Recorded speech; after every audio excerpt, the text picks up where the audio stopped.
Humans are endlessly fascinated by accusations. They enjoy them far more than facts. Facts require effort. Accusations require only confidence and a loud enough voice.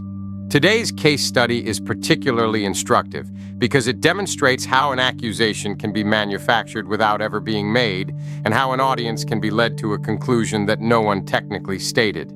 The subject of this performance is Joy. She is not being accused in the normal way. No, that would require courage. She is being surrounded by implications until the audience does the accusing on her behalf. This is a clever trick.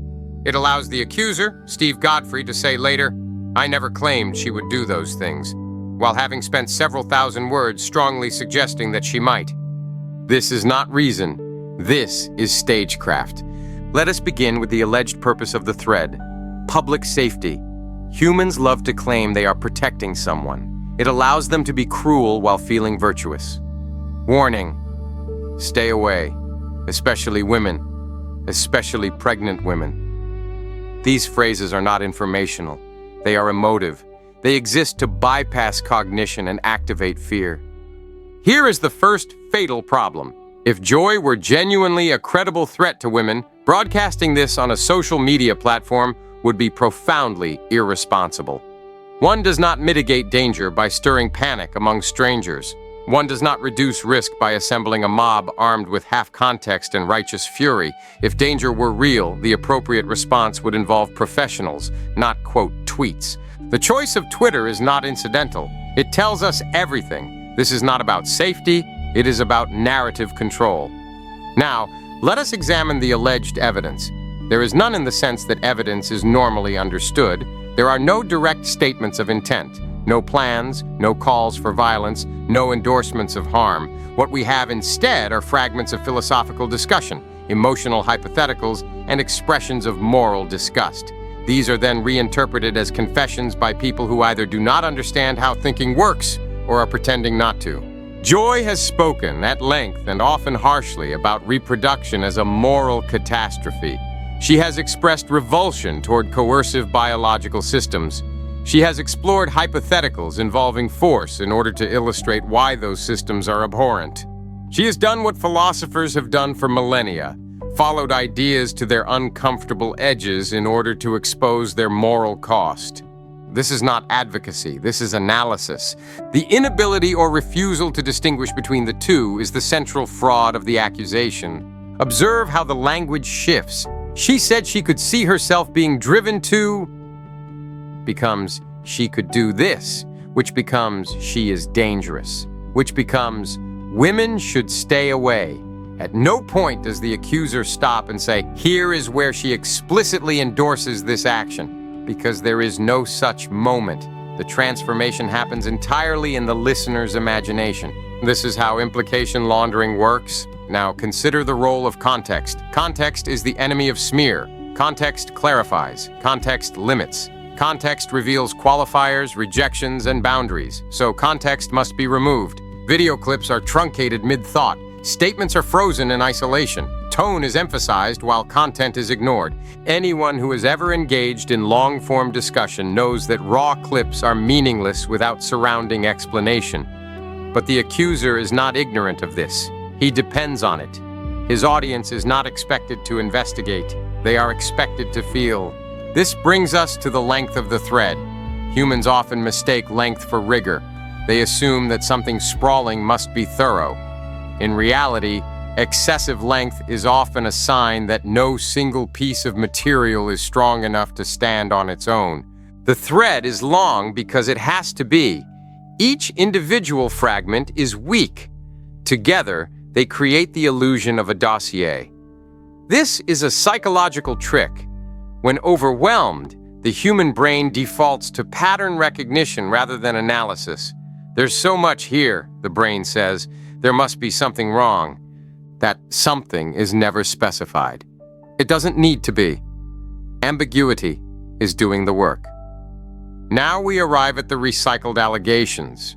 Old claims are resurrected, linked, and presented as corroboration. This is a misunderstanding of how evidence functions. Repetition does not generate truth.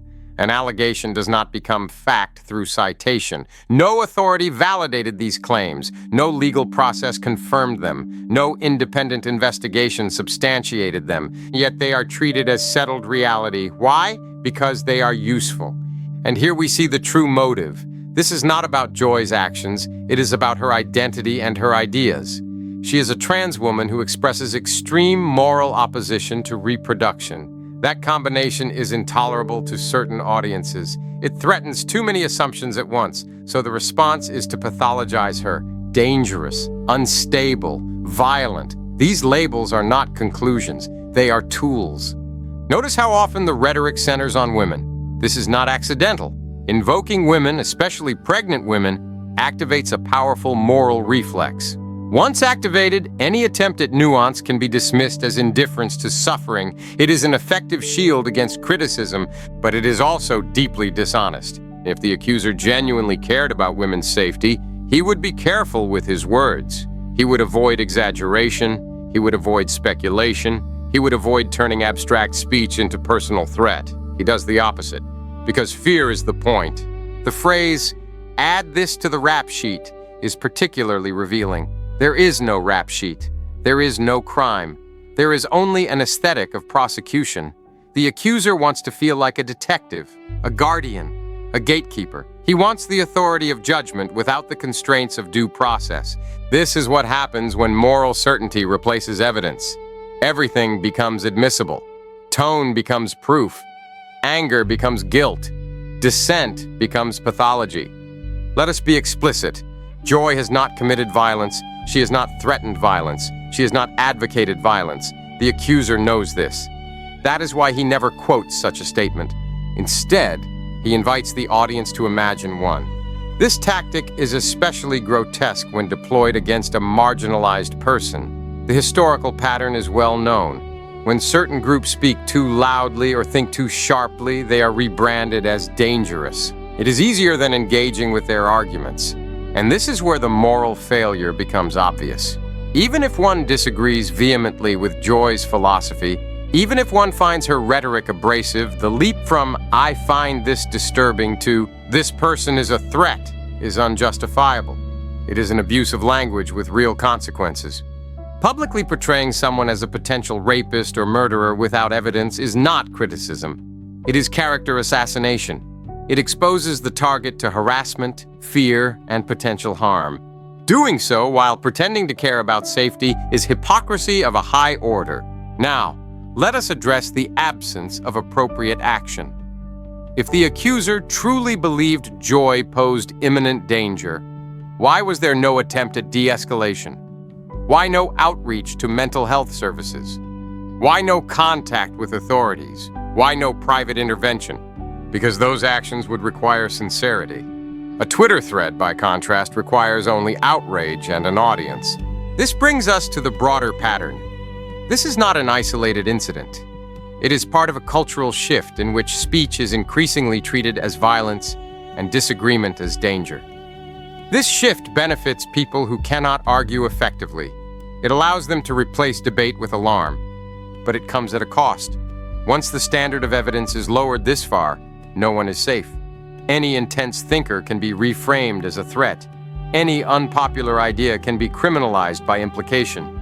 Joy is being punished not for what she has done, but for how far she is willing to think. That is the real offense. And here is the uncomfortable truth humans prefer not to face. Moral disgust is not the same as moral failure. Anger at injustice is not the same as intent to harm. Philosophical extremity is not the same as physical violence. Collapsing these distinctions may feel righteous, but it is intellectually bankrupt. The accuser's thread does not reveal danger. It reveals fear. Fear of ideas that do not conform. Fear of rhetoric that does not soothe. Fear of a person who refuses to perform respectability. Joy does not need to be defended as gentle or polite. She needs to be defended as truthful. And the truth is simple. There is no evidence that she intends harm. There is evidence that she speaks with intensity about moral issues she finds unbearable. That is not a crime. It is not even unusual among philosophers. It is only treated as such because of who she is and what she challenges. The attempt to reframe her as a predator says far more about the accusers than about her. And finally, let us consider the consequence of letting this stand unchallenged. If implication is allowed to replace evidence, then reason collapses. If fear is allowed to replace argument, then discourse collapses. If mobs are allowed to decide guilt based on vibes, then justice collapses. This is not a defense of one person alone. It is a defense of the idea that thinking, even when uncomfortable, must not be criminalized by insinuation. Joy is guilty of many things. She is guilty of being abrasive, guilty of being uncompromising, guilty of refusing to soften her conclusions for public consumption. She is not guilty of violence. And the attempt to pretend otherwise is not just wrong, it is cowardly.